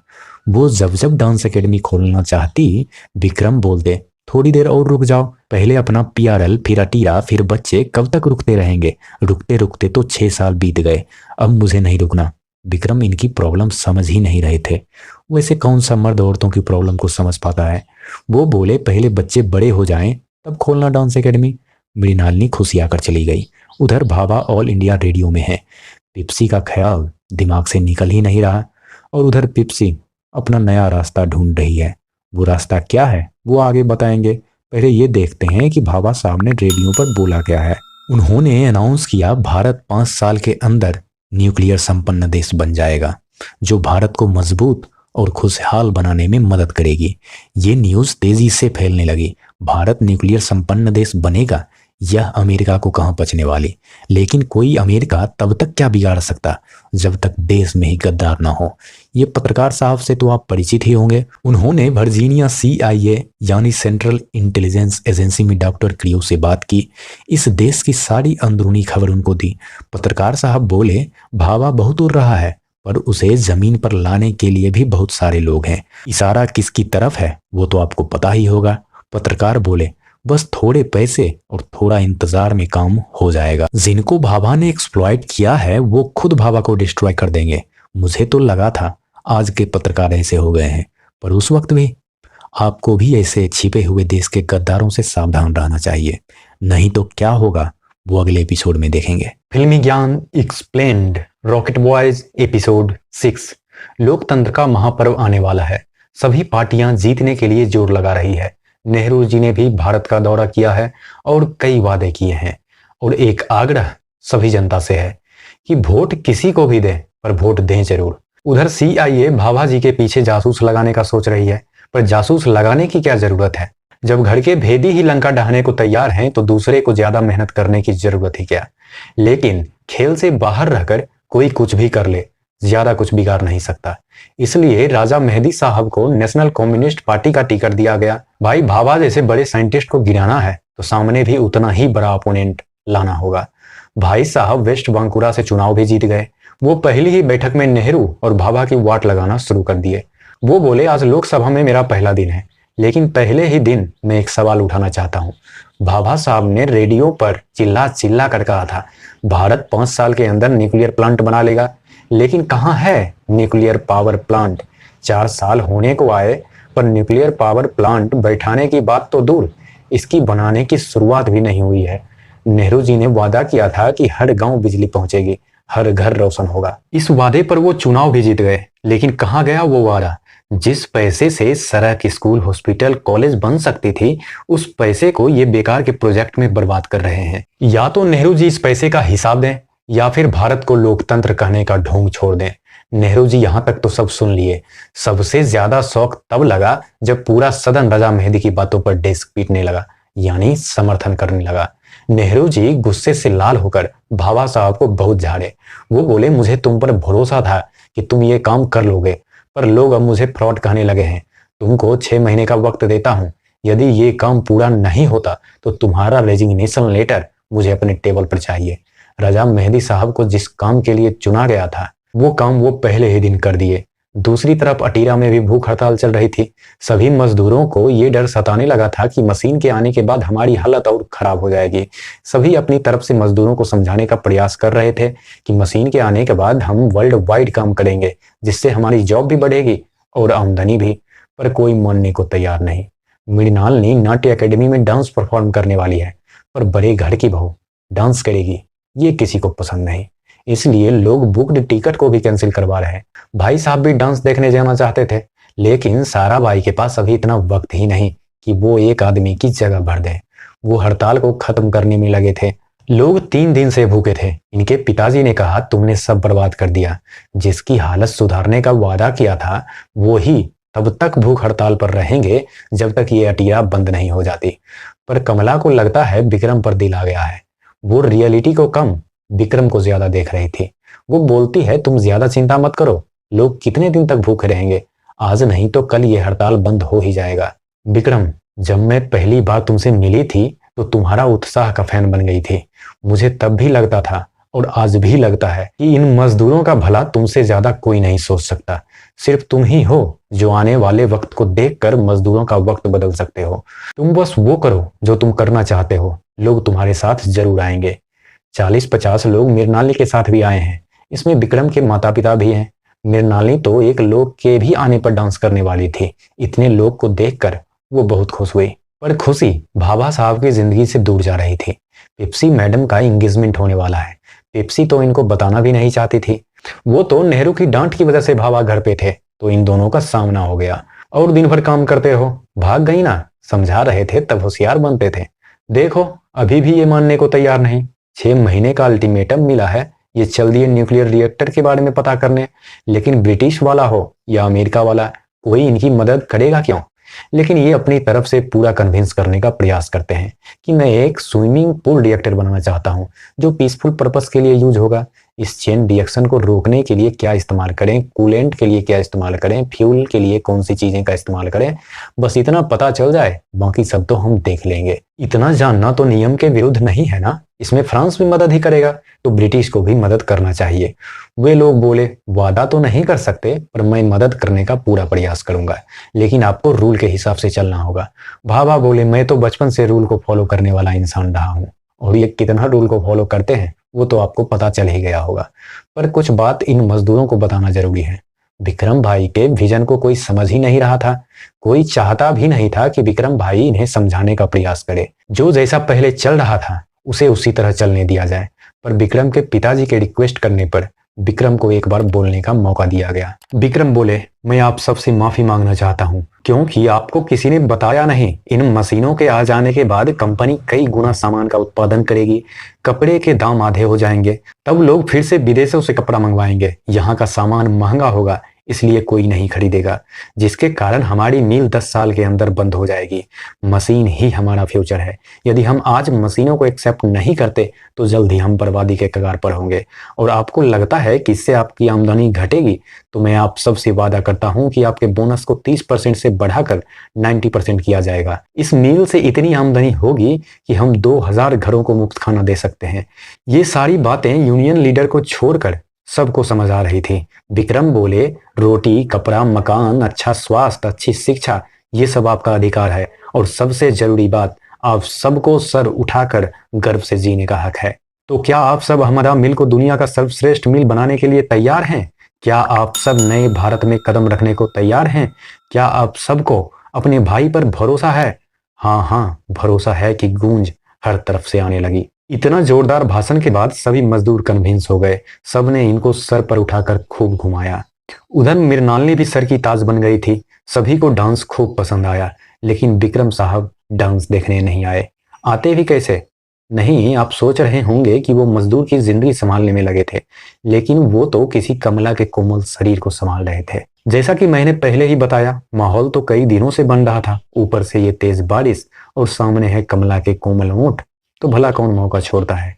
बेबी डांस परफॉर्म कर रही, हस्बैंड अपने मुंह से ऑक्सीजन एक्सचेंज कर रहा, और करे भी क्यों नहीं। इतने जोरदार भाषण के बाद किसी का भी ऑक्सीजन लेवल कम हो जाए, फिर मुंह को भी आराम चाहिए, तो ये तो जरूरी ही था। और क्या क्या जरूरी है वो देखेंगे अगले एपिसोड में। फिल्मी ज्ञान एक्सप्लेन्ड, रॉकेट बॉयज एपिसोड 7। साल 1956 का है। न्यूक्लियर रिएक्टर का काम पूरा हो गया है। सबकी सांसें रुकी हुई है। क्या यह ठीक से काम करेगा या फिर भाभा को रिजाइन देना पड़ेगा। इंजन ऑन किया गया। 100 किलोवाट, 200 किलोवाट, 300 किलोवाट, फिर 1 मेगावाट तक को हरी झंडी मिल गई। न्यूक्लियर रिएक्टर ठीक से काम कर रहा है। पंडित जी को खबर भेजी गई। पंडित जी ने रजा मेहदी को खबर भेजा, पर इस बार रजा मेहदी का कुछ और ही प्लान था, क्योंकि देश का चौथा स्तंभ का एक कार्यकर्ता आया है, न्यूज रिपोर्टर। उनको भाभा जी से क्या दुश्मनी है वो तो पता नहीं, पर रजा मेहदी से ज्यादा वो भाभा को बर्बाद करना चाहते हैं। वो राजा मेहदी के घर में घुस आए हैं। जैसा कि अमूमन पत्रकार करते हैं, इजाजत लेने की कोई जरूरत नहीं। कोई और क्या कर रहा उससे क्या फर्क पड़ता है। किसी के घर में कभी भी घुसने को पत्रकार अपना अधिकार समझते हैं। राजा साहब सिक्योरिटी को बुलाए, वहां कोई था नहीं, तो रिपोर्टर साहब की बात सुननी पड़ी। वो बोले, मैं आपको इतना फंड दिलवा सकता हूं जितने की आपने कल्पना भी नहीं की होगी। बस आपको वो करना है जो मैं कहूँ। राजा बोले, इसमें आपका क्या फायदा है। वो बोले, वो तो वक्त आने पर पता चल जाएगा। पहले आप न्यूक्लियर रिएक्टर के इनॉग्रेशन में जाने के लिए तैयार हो जाइए। उधर कलाम साहब अपना रिज्यूमे लेकर साराभाई के पास आ चुके हैं। विक्रम बोले, एपीजे अब्दुल कलाम, जितना बड़ा तुम्हारा नाम है उतनी ही बड़ी रिजेक्शन की लिस्ट। कौन अपने रिज्यूमे में रिजेक्शन लिस्ट डालता है। और फिर ये आईएएफ का रिजेक्शन, फिर कोई डीन या कोई और रिकमेंडेशन भी नहीं है, तो मैं आपको किस बेसिस पर हायर करूं। कलाम साहब बोले, सर हर जगह से रिजेक्ट हुआ हूं, ये बात सच है, पर मैंने कॉलेज में इंडिया फर्स्ट ग्लाइडर बनाया था। सर सीवी रमन साहब ने आपको रिकमेंडेशन की वजह से हायर किया था या फिर काबिलियत की वजह से। इतना बोल ही रहे थे कि होमी साहब का कॉल आ गया। कलाम साहब को विक्रम जी के कमरे में जाने का मौका मिल गया। वहां बहुत सारी चीजें पड़ी हुई थी। कलाम साहब की नजर रॉकेट पर पड़ी। उस पर धूल जम रही थी। कलाम साहब को बहुत बुरा लगा। वो वहां से बाहर निकल आए। विक्रम भाई को बोले, मैं पीआरएल ज्वाइन नहीं कर सकता। क्यों भाई, इतनी दूर से आए हो, मेरा इतना इंतजार किए हो, क्यों ज्वाइन नहीं कर सकते? क्योंकि मैंने आपके बारे में बहुत सुना था। आप जिस काम को पकड़ते हैं पूरे शिद्दत से करते हैं, पर मैं यहाँ देख रहा हूँ आपने भी दूसरों की तरह अपने सपनों को डब्बे में बंद कर दिया है। इसलिए आई एम सॉरी, मेरे रिज्यूमे में एक और रिजेक्शन लिस्ट आ जाएगा, पर कोई बात नहीं। विक्रम भाई बहुत देर तक सोचते रहे। कलाम साहब की ट्रेन शाम को थी, इसलिए वो वहीं पर वेट कर रहे थे। विक्रम भाई आए, बोले, कलाम साहब आप गए नहीं? जी ट्रेन शाम को है और मैं ये भी सोच रहा हूँ कि अब कहाँ जाऊँ। तो विक्रम बोले, वेस्ट चले जाओ, वहाँ रॉकेट पर बहुत काम हो रहा है। वैसे मैं भी सोच रहा हूँ इंडिया फर्स्ट स्पेस प्रोग्राम शुरू करूँ, और उसमें मुझे कई ऐसे साइंटिस्ट की जरूरत पड़ेगी जो खुद काम मांगने आए और खुद को ही रिजेक्ट कर दे। कलाम साहब समझ गए कि किसकी बात हो रही है। वो स्पेस प्रोग्राम शुरू होने से पहले ही उसका हिस्सा बन गए। ये होता है कॉन्फिडेंस का पावर। पर उधर भाभा के टीम का कॉन्फिडेंस लो हो चुका था। सारे पत्रकार सामने थे। पंडित जी और राजा मेहदी साहब आने वाले थे, पर रिएक्टर अब फ्यूल लेना ही बंद कर दिया। तो चलेगा कैसे? हवा से? ये रिएक्टर फुल कैपेसिटी पर चल ही नहीं सकता, क्योंकि पावर कंट्रोल नहीं होने का खतरा है। लेकिन भाभा को वो रिएक्टर फुल कैपेसिटी पर चाहिए। माथुर बोलते हैं 100 किलोवाट पर प्रेजेंटेशन दे देते हैं। प्रेजेंटेशन ही तो है। तब भाभा बोले, तुमको क्या लगता है राजा मेहदी की और न्यूज रिपोर्टर की नजर वो 1 मेगावाट वाली बटन पर नहीं पड़ेगी? रॉड यदि मशीन से काम नहीं करेगा तो इसे मैन्युअली काम करवाएंगे, पर चलेगी तो फुल कैपेसिटी पर ही। लेकिन इसमें खतरा था कि कोई रॉड एकाएक काम करना शुरू कर दे, तब क्या होगा? उधर पंडित जी और राजा साहब भी आ गए हैं। राजा साहब का गला तो माला से भर दिया गया। इतना भी बेइज्जती मत करो भाई, वो बदला भी लेने लगेगा। उधर माथुर साहब नेहरू जी को बोल रहे, बस रूटीन चेकअप हो रहा है, आप थोड़ी देर इंतजार कर लीजिए। पर यह रूटीन चेकअप नहीं था। किसी को न्यूक्लियर पूल के अंदर जाकर उसे ठीक करना था। लेकिन है ये रेडिएशन जोन, तो कौन खतरा मोल लेगा? लेकिन भाभा साहब को तो किसी भी हालत में ये करना था। वो कोट खोले और कूद पड़े पानी में। माथुर साहब किसी तरह पंडित जी, राजा साहब, शास्त्री जी को रोके हुए हैं। राजा साहब बोल रहे, यहाँ चाय पिलाने लाए हो माथुर? काम शुरू करो जल्दी। भाभा पानी के अंदर गए हैं, बहुत देर से बाहर भी नहीं आए। सब लोग बाहर में परेशान हैं। अंदर क्या हो रहा है किसी को पता नहीं। पंडित जी, राजा साहब, शास्त्री जी सब इंतजार करते करते थक गए हैं। राजा साहब बोले, ये बात सच है, मैंने कभी न्यूक्लियर रिएक्टर नहीं बनाया, पर इतना तो पता है एक स्विच को ऑन करने में इतना वक्त तो नहीं लगता। लगता है स्विच खराब हो गया होगा। इतना वो बोल ही रहे थे कि भाभा साहब आ गए। लगता है स्विच ठीक हो गया है। न्यूक्लियर रिएक्टर ऑन करने का वक्त आ गया। पंडित जी ने इसे चालू किया। सबकी सांसें रुकी हुई थी। सन्नाटा इतना कि मानो धड़कन भी आवाज करना बंद कर दी हो। और इस चेहरे पर शांति को देखिए, 1% भी सिकन का नामो निशान नहीं। अंदर डर है विफल होने का, पर वो चेहरे पर आ जाए, इसकी इजाजत हम नहीं देते। पूरी टीम भगवान से प्रार्थना कर रही थी। 50 kilowatt, 100 kilowatt, 200 kilowatt, 500 kilowatt and finally 1 megawatt. सभी के खुशी का ठिकाना नहीं रहा। यानी थमी हुई सांसों को फिर से हवा मिली और हर तरफ तालियों की गूंज थी, जो राजा साहब के कानों में चुभ रही थी। वो बहुत देर से गलती ढूंढ रहे थे, पर कोई गलती मिल ही नहीं रही थी। पंडित जी आज के दिन को भारत के इतिहास का ऐतिहासिक दिन कहा और बोले, ये आत्मनिर्भर भारत बनने की दिशा में एक अहम कदम है। हिंदुस्तान को रोशन करने वाले इस न्यूक्लियर रिएक्टर को अप्सरा नाम से बुलाया जाएगा। सभी अपने अपने घर गए। भाभा साहब वहीं पूल पर बैठे थे। राजा साहब इनसे मिलने आए। वो कांग्रेट्स करने आए थे। पता नहीं ये नौटंकी थी या सच में कांग्रेचुलेशन देना था, वो तो आगे पता चल जाएगा। लेकिन यहाँ बहुत सारी बातें हुई। राजा बोले, तुमने कर दिखाया। वैसे मुझे कोई उम्मीद नहीं थी तुमसे, लेकिन सच में दिल से कांग्रेचुलेशन। बाबा बोले, राजा कब तक हम ये करते रहेंगे? 15 साल होने को आए, अब तो सब भूल कर आगे बढ़ते हैं। भारत के ग्रेट साइंटिस्ट एक साथ मिलकर काम करेंगे तो हमारे देश के लिए अच्छा होगा। एईसी को तुम्हारी जरूरत है, एक बार विचार करना। राजा साहब को यह सब अजीब लग रहा था, पर शायद उनका भी मन बदलने लगा था और भारत को बेहतर बनाने के लिए वो भी तैयार थे। देखते हैं आगे क्या होता है। आगे होता है पिप्सी की शादी। सभी लोग आ चुके हैं, भाभा साहब को छोड़कर। विक्रम की नजर बीवी से ज्यादा कमला पर थी। मृणालिनी को भी शक होने लगा था। वो विक्रम के पीछे पीछे आई और सरप्राइज करने वाली टोन में बोली, कमला तुम यहाँ? कमला के पास कोई जवाब ही नहीं था। तब बीच बचाव में विक्रम बोले, ट्रेड यूनियन का कुछ काम था तो मैंने इनको शादी में ही इनवाइट कर लिया। मृणालिनी बोली, ओ ऐसा है, तुम भी ना कमला को अपने जैसा बना दोगे। चलो कमला एंजॉय करते हैं। कमला तो जाना भी नहीं चाहती थी पर मजबूरी में जाना पड़ा। लीजिए होमी साहब भी आ गए हैं। मृणालिनी से थोड़ी बातचीत हुई। मृणालिनी बोली, तुमने कभी इस बारे में उसको बताया क्यों नहीं? भाभा बोले, ट्राई तो बहुत किए थे, काम के बाद जो भी वक्त मिलता था उसको देते थे, पर उसे रोकने के लिए इतना काफी नहीं था। फिर इन दोनों की नजरें मिली। ये दोनों एक दूसरे को ऐसे देख रहे थे मानो आखिरी मुलाकात हो। जितनी हलचल भाभा की लाइफ में चल रही थी उससे कहीं बड़ी हलचल पूरी दुनिया में चल रही थी। सोवियत यूनियन ने स्पुतनिक 1 लॉन्च कर दिया था। यह दुनिया का पहला आर्टिफिशियल सैटेलाइट था जो मानव इतिहास को बदलने वाला था। स्पुतनिक का मतलब होता है हमसफर। धरती का एक और हमसफर आसमान में उड़ने लगा था। विक्रम और कलाम साहब ये खबर रेडियो पर सुन रहे थे और मन ही मन खुश हो रहे थे। अब तो इनका भी रास्ता आसान होने वाला था। तीनों पहुंचे पंडित जी के यहाँ। कलाम साहब के तो हाथ पैर कांप रहे थे, फिर ये दोनों भी कांपने का एक्टिंग करने लगे। मजाक तो बहुत हो गया, अब सीरियस कॉन्वर्सेशन करने का वक्त आ गया है। इन तीनों ने इंडिया फर्स्ट स्पेस प्रोग्राम खोलने का प्रस्ताव रखा। पहले तो नेहरू जी खूब हंसे, उनको लगा कि ये लोग मजाक कर रहे हैं, पर यह मजाक नहीं था। विक्रम बोले, ये अभी की जरूरत तो नहीं पर आने वाले भविष्य की बहुत बड़ी जरूरत है। नेहरू बोले, बात तो सही है पर देश में बहुत कुछ करना बाकी है। न्यूक्लियर रिएक्टर अभी अभी चालू हुआ है, उसे और बेहतर करके देश को रोशन करना है।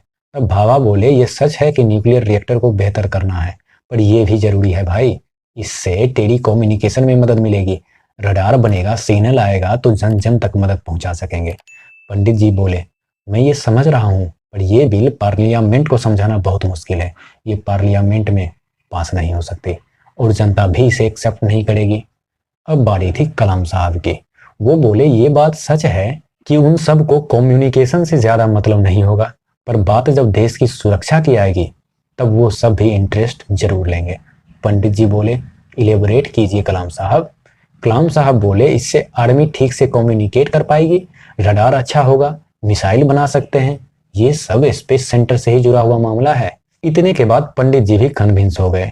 वो पार्लियामेंट में प्रपोजल रखने के लिए तैयार हो गए। वो बोले, पर ये रसिया नहीं जो हम कुछ भी कर लें, वी आर डेमोक्रेसी, सो यदि वहां से पास हो गया तो मुझे कोई प्रॉब्लम नहीं। ये बिल पार्लियामेंट में पास हो गई। सभी इस ऑर्गेनाइजेशन को बनाने में लग गए। यहाँ से शुरू हुई Indian national committee of space research की। यह काम ठीक से शुरू भी नहीं हुआ, विक्रम भाई अभी भाषण ही दे रहे थे कि आज से आसमान हमारी अंत नहीं शुरुआत है। अभी चाइना ने आसमानी हमला कर दिया। साल था 1962। वो भी एक तरफ से नहीं, दो तरफ से। यह नेहरू जी के लिए एक शौक से कम नहीं था। इसी वार के वक्त भाभा जी ने एटम बम बनाने का प्रस्ताव रखा था, जिसके बारे में फर्स्ट एपिसोड में दिखाया गया है। जैसा कि आपको पता ही होगा, कोई इस प्रस्ताव के लिए तैयार नहीं था। विक्रम भाई ने तो रिजाइन तक दे दिया। क्या क्या तमाशा हुआ वो आप पहले एपिसोड में देख सकते हैं। अंत में क्या हुआ वो बता देता हूँ। भाभा बोले, देश को तुम्हारी जरूरत है विक्रम, यदि तुम अभी भाग गए तो सब तुम्हें गद्दार कहेंगे। विक्रम बोले, गद्दार ही सही पर देश को बर्बाद करने में मैं कोई योगदान नहीं दे सकता। ये दोनों देश के लिए कुछ बेहतर करना चाहते हैं, पर शायद अब रास्ता अलग अलग है। कितना अलग वो देखेंगे अगले एपिसोड में। फिल्मी ज्ञान explained, Rocket Boys episode 8। China की तरफ से 3 पॉइंट सीजफायर प्रस्ताव आया है पर डिफेंस मिनिस्टर हार मानने को तैयार नहीं। वो बोले, हमारी सेना में कैपेबिलिटी है चाइना को हराने की, हम लड़ाई करेंगे, हम हार नहीं मान सकते। भाभा बोले, हमारी सेना बहादुर है मिनिस्टर साहब, लेकिन चाइना हथियार के मामले में, बॉम्ब के मामले में, मिसाइल के मामले में हमसे कहीं आगे है। पर मिनिस्टर साहब और नेहरू जी दोनों जंग जारी रखने पर एक मत थे। नेहरू जी बोले, हम भी चाहते हैं लड़ाई खत्म हो, लेकिन हम हार नहीं मान सकते। तब भाभा बोले, जब हमको हार नहीं मानना है तो हमें न्यूक्लियर बम बनाने दीजिए। जब युद्ध भयंकर रूप लेने लगा, सारे साइंटिस्टों ने, यहाँ तक कि राजा ने भी इस प्रस्ताव के समर्थन में वोट किया है। बस नेहरू जी इजाजत दे दें तो काम हो जाएगा।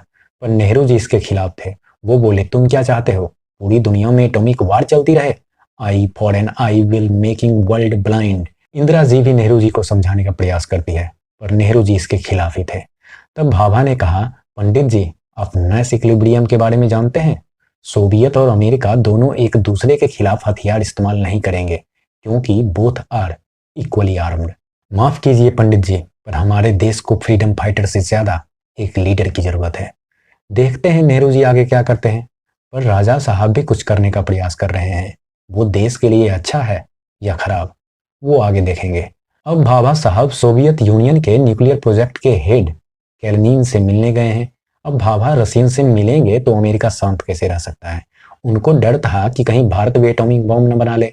वो बोले, मुझे पता था एक बार एटम बम का इस्तेमाल करने के बाद सारी दुनिया इसे बनाने में लग जाएगी।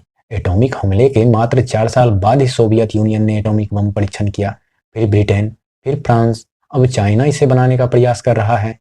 अब ये इंडिया, कितनों से लड़ते रहेंगे हम लोग। जाओ नेहरू को खबर दो कि भाभा क्या कर रहा है। भाभा नेहरू को बिना बताए कैलिनिन से मिलने चले गए थे। नेहरू एकदम गुस्से में थे। वो खुद चाइना के वार पर अमेरिकन प्रेसिडेंट कैनेडी से बात कर रहे थे। अमेरिका और रशिया दोनों दुश्मन देश है, तो एक ही देश के लोग एक ही मुद्दे पर दो दुश्मन देश से बात करें, ये कैसे हो सकता है? नेहरू बोले, भाभा तुम ये समझ क्यों नहीं रहे? हम न्यूक्लियर बॉम्ब नहीं बना सकते, वो पूरी दुनिया को बर्बाद करने के लिए है। भाभा बोले, मुझे खबर मिला है कि चाइना न्यूक्लियर बॉम्ब बनाने जा रहा है। नेहरू बोले, तो क्या हम भी पागल हो जाएं? भाभा, आपको ये दिख क्यों नहीं रहा? चाइना हमें बर्बाद कर देगा। वो अभी ही इतना ताकतवर है, तो सोचिए वो जब एटम बम बना लेगा तो वो हमें कहीं का नहीं छोड़ेगा। नेहरू बोले, सही कहते हैं सभी मिनिस्टर, तुम हमेशा मेरे अपने होने का फायदा उठाते हो और अपने पर्सनल एजेंडा को पूरा करते हो। भाभा का दिमाग खराब हो गया।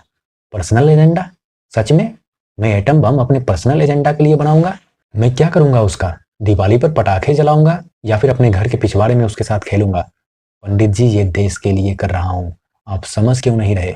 एटम बम देश की जरूरत है, नहीं तो ये दुनिया हमें खा जाएगी। भारत चाइना से जंग हार गया है। संसद में नेहरू के खिलाफ अविश्वास प्रस्ताव लाने की मांग की जा रही है। जनता नेहरू और डिफेंस मिनिस्टर के मेनन का इस्तीफा मांग रही है। नेहरू जी की तबीयत कुछ ठीक नहीं चल रही। उधर विक्रम भाई को भी समझ नहीं आ रहा वो क्या करे, बॉम्ब बनाने में साथ दे या ना दे। जंग भी हार गए हैं तो कुछ तो नया करना होगा, पर विक्रम लड़ाई बढ़ाना नहीं चाहते थे। तब मृणालिनी बोली, जिंदगी में हमेशा वैसा नहीं होता जैसा हम सोचते हैं। कई बार जिंदगी हमारे सामने कुछ परोस देती है, हमें उसी के हिसाब से चलना पड़ता है। ये जंग तो हम हार गए विक्रम, पर आगे वो करना जो देश के लिए सही हो। इस हार के बाद नेहरू जी का दिमाग भी ठिकाने आ गया। वो नैश इक्विलिब्रियम पढ़कर आए हैं, अब वो भी भाभा की भाषा बोलने लगे हैं। जंग तभी खत्म हो सकती है जब दोनों देश इक्वली आर्म्ड हो। Go and make bomb Homi. Homi के चेहरे पर तुरंत एक चमक आई। वो बोले, मैं कल ही एईसी की मीटिंग बुलाता हूँ। नेहरू बोले, नहीं, सबको नहीं, जिन पर तुम्हें सबसे ज्यादा भरोसा है सिर्फ उनको सिलेक्ट करो। भाभा बोले, माथुर, भटनागर और राजा। नेहरू राजा का नाम सुनकर चौंक गए, पर भाभा बोले, मुझे उस पर भरोसा है। नेहरू बोले, और विक्रम? भाभा, हम विक्रम भी वार खत्म होता देखना चाहते हैं। नेहरू बोले, only the dead have seen the end of war. Mathur भाई को राजा से दिक्कत थी। वो बोले, राजा सही आदमी नहीं है, उसे इस टीम में मत लो, सब बर्बाद कर देगा। पर भाभा को राजा पर पूरा भरोसा था। वो एक काबिल साइंटिस्ट तो थे, पर सही साइंटिस्ट हैं या नहीं वो तो वक्त ही बताएगा। भारत के इतिहास में एक और वक्त स्वर्णिम अक्षरों में लिखा जाएगा। तुम्बा में रॉकेट लॉन्च होने वाली है। पूरी दुनिया से पत्रकार आए हुए हैं, सभी कलाम साहब से सवाल पूछ रहे हैं। एक छोटे से गांव में आपने ये कारनामा कैसे किया? वो बोले, यहाँ के लोग काफी सपोर्टिव हैं और सबसे बड़ी बात, विक्रम साराभाई का विजन काफी कमाल का है। ये पत्रकार साहब विक्रम साराभाई का मजाक उड़ाना चाह रहे थे। वो बोले, पहले पीआरएल, फिर अटीरा, फिर एईसी के मेंबर और अब ये। पत्रकार साहब बोले, हमारे यहाँ एक कहावत है, jack of all trades is master of none. Kalam बोले, सुनिए साहब, वो मूर्ख लोगों के लिए है। वैसे पूरी कहावत है, jack of all trades is master of none but often times better than a master of one. कुछ समझ आया? नहीं तो शाम 6 बजे समझ आ जाएगा। वो दोनों आपस में गुटरगू कर रहे थे। लगता है विक्रम किसी काम का नहीं, कौन साइकिल और बैलगाड़ी पर रॉकेट लॉन्च करता है। इन दोनों का बकवास सुनकर इंडियन जर्नलिस्ट प्रतिमा जी ने जवाब दिया, हाँ हाँ, तुमको ये पसंद कहाँ से आएगा? तुम लोग जब तक पूरा गांव उजाड़ नहीं देते तब तक तुम लोगों का कोई परीक्षण होता ही कहाँ है। यहाँ ये काम बिना गांव उजाड़े और नेचुरल तरीके से हो रहा है, तो तुम लोगों को कहाँ पसंद आने वाला है। वैसे इसे अपने जर्नल में जरूर छापना, आखिर 8,000 मील दूर से आए हो तो कुछ तो काम का ले जाओ। विक्रम साहब बहुत खुश थे। वो कलाम को बोलते हैं, वो पत्रकार मैडम तुम्हारी दोस्त है क्या? कलाम बोले, वो प्रतिमा जी? नहीं नहीं, आकाशवाणी पर आती हैं वो। रॉकेट लॉन्च करने की पूरी तैयारी हो चुकी थी। विक्रम रॉकेट को 200 किलोमीटर दूर देखने का सपना संजोए थे, पर यह सपना ज्यादा देर तक टिक नहीं पाया। रॉकेट को ऊपर उठाया जा रहा था। कुछ दूर ऊपर जाने के बाद रॉकेट धड़ाम से गिर गया। इसके हाइड्रोलिक में प्रॉब्लम आ गया है। वो 45 डिग्री से ऊपर उठ ही नहीं रहा। उसका रिमोट फंक्शन ही खराब हो गया है। किसी को कुछ समझ नहीं आ रहा क्या करे। सारे प्रयास करने के बाद एक ही ऑप्शन बचा था, रॉकेट को 10-15 डिग्री पर ही उड़ाया जाए। पर विक्रम इसके लिए तैयार नहीं थे। वो बोले, यदि ट्रेजेक्ट्री ठीक नहीं हुई तो गांव और गांव के लोगों को खतरा हो सकता है, इसलिए इसे कैंसिल ही करना पड़ेगा और कोई चारा नहीं। विक्रम खुद प्रेस को बोलने गए। प्रेस वाले तो पहले से तैयार थे इनका मजाक उड़ाने के लिए, लेकिन जब तक भाभा हैं तब तक विक्रम का कोई मजाक कैसे बन सकता है। विक्रम बोलने ही वाले थे कि लॉन्च कैंसिल कर रहे हैं, तभी भाभा टपक पड़े। वो बोले, आप लोग फिक्र ना करें, लॉन्च आज ही होगी। अच्छा, अभी तक भाभा को पता भी नहीं कि प्रॉब्लम क्या है और लॉन्च कब होने वाली है। वो स्टेज पर ही विक्रम से पूछते हैं, लॉन्च का टाइम क्या है? 6 बजे। भाभा बोले, कुछ वेदर कंडीशन के कारण लॉन्च को डिले किया जा रहा है। लॉन्चिंग 6:30 में होगी। विक्रम को कुछ समझ ही नहीं आया। वो भाभा से पूछे, तुम यहाँ कैसे? भाभा बोले, यहाँ हिस्ट्री बनने वाली है और मैं क्या हिस्ट्री का पार्ट नहीं होना चाहूंगा? फिर भाभा ने प्रॉब्लम को समझा और पूछा, तो इसमें क्या कर सकते हैं? विक्रम बोले, अभी कुछ नहीं हो सकता। जो लोग इसे ठीक कर सकते हैं वो यहाँ नहीं है। भाभा बोले, we are best mind of our country. हम लोग किसी काम को ना नहीं बोल सकते, तो बताओ सॉल्यूशन क्या है? उसका अल्टरनेटिव जुगाड़ लगाएंगे। सबसे बड़ी प्रॉब्लम तो थी रॉकेट को 90 डिग्री पर खड़ा करना, पर यह हाइड्रोलिक के बिना कैसे होगा? लेकिन हमने बचपन से एक कहावत सुनी है, मानव जब जोर लगाता है पत्थर पानी बन जाता है। फिर ये रॉकेट को उठाना कौन सी बड़ी बात है? विक्रम बोले, हम सब रॉकेट को उठाकर बैलगाड़ी पर रख सकते हैं तो उसे ऊपर भी उठा सकते हैं। क्या इस काम में आप लोग मेरे साथ हैं? Yes sir. मैं आसमान में पानी की बादल की जगह सोडियम वेपर का बादल देखना चाहता हूँ। क्या इस काम में आप लोग मेरा साथ देंगे? Yes sir. सभी चल दिए रॉकेट को उठाने, 3 तरफ से एक साथ। 1 2 3 हीव, 1 2 3 हीव, 1 2 3 हीव, और रॉकेट 80 डिग्री पर आ गया। इसकी ट्रेजेक्ट्री बिल्कुल सही है। काउंटडाउन शुरू हो गया है।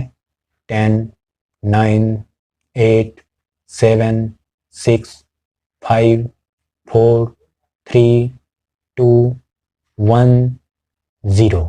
रॉकेट लॉन्च हो गया। भारत के पहले रॉकेट से आसमान चमक रहा है। हर तरफ तालियों की गूंज, सभी की आंखों में उम्मीद की किरण, चेहरे पर गर्व वाला चमक। इन 3 मैड साइंटिस्ट ने वो कर दिखाया जो इतिहास के पन्नों में स्वर्णिम अक्षरों से लिखा जाएगा। बेशक हमारे पास पैसे कम हैं, लेकिन हमारे जिगर में बहुत दम है। इन तीनों ने दुनिया को बता दिया, यदि खुद पर भरोसा और अपनों का साथ हो तो हम क्या कर सकते हैं। विक्रम ने पूरी टीम को शुक्रिया कहा, सारे गांव वाले और देशवासियों को बधाई दी। होमी को भी थैंक यू बोले। अब दोनों अकेले में बैठकर आसमान देख रहे। भाभा बोले, ये काम तो हो गया, अब देश को मजबूत करने के बारे में सोचना होगा। हमने पंडित जी से भी बात कर ली है। वो बोले, भाभा बोल ही रहे थे कि विक्रम बीच में इनको टोकते हैं। वो बोले, you are right. Bhabha, right about what? Vikram, bomb. You should make the bomb, we should make the bomb. Bhabha बोले, एक बार फिर से बोलो तो, सुनाई नहीं दिया। You should make the bomb. हाँ, मैं तो वार्ड एक्सेप्ट करके आया था, पर यहाँ तो तुरंत बात बन गई। हाँ, हम दोनों के बीच फ्रेंडली फायर तो जलती ही रहेगी। अब पूरा भारत एटम बम बनाने के रास्ते पर है। अमेरिका उसी रास्ते को जल्द से जल्द बंद करना चाहता है। वो भाभा को मारना चाहता है, इसके लिए सही आदमी को ढूंढ रहा है। अब तक आप राजा साहब से नफरत कर रहे थे, पर राजा साहब को जितनी नफरत भाभा से है, उससे कहीं ज्यादा मोहब्बत अपने देश से है। राजा साहब को यह समझ आने लगा था कि भाभा जो भी कर रहे हैं देश के भले के लिए कर रहे हैं, तो अब दुश्मन कौन बनेगा? माथुर साहब। वो 20 साल से एईसी के लिए काम कर रहे थे, फिर भी इनकी जगह पर राजा को प्रायोरिटी दी गई। वो इसका बदला लेना चाहते हैं, जिसमें इनका साथ देंगे पत्रकार साहब। उधर राजा भाभा को आगाह करने गए हैं कि तुम्हारे जान को खतरा है, तुम बच के रहो। तुम एटम बम से रिलेटेड जितनी भी आदमी से मिले हो, सबको मार दिया गया है। भाभा जोर जोर से हंसने लगे। वो बोले, लोग मुझे मारना चाहते हैं, तुम मुझसे जुड़ोगे तो लोग तुमको भी मारना चाहेंगे। वो उनका काम है, वो अपना काम कर रहे हैं, हमें भी अपना काम करते रहना है, फिर जो होगा देखा जाएगा। माथुर को 2 साल के अंदर ट्रॉम्बी का चेयरमैन बनाने का वादा किया गया। इसी लोभ में वो भाभा को मारने के लिए तैयार हो गए। भाभा को भी लगने लगा था कि वो ज्यादा दिन जिंदा नहीं रहेंगे। वो विक्रम को चिट्ठी लिखते हैं, बोलते हैं, भारत अभी अभी वार से बाहर आया है, पर हमें रुकना नहीं, हम सबको साथ रहना है, गर्व से जीना है। हम हिम्मत बांधे रहें तो हमें कोई नहीं रोक सकता। पूरी दुनिया एक दिन हमारे सामने सर झुकाएगी और भारत का भविष्य उज्जवल है, इस बात का भरोसा बनाए रखना। लेटर तो साहब बता रहे कि ये अंत वक्त है। माथुर साहब इस तरह से मर्डर करने को तैयार हैं जिससे मर्डर नहीं, एक्सीडेंट लगे। आगे और देश पर कौन कौन सा एक्सीडेंट होने वाला है वो देखेंगे अगले सीजन में।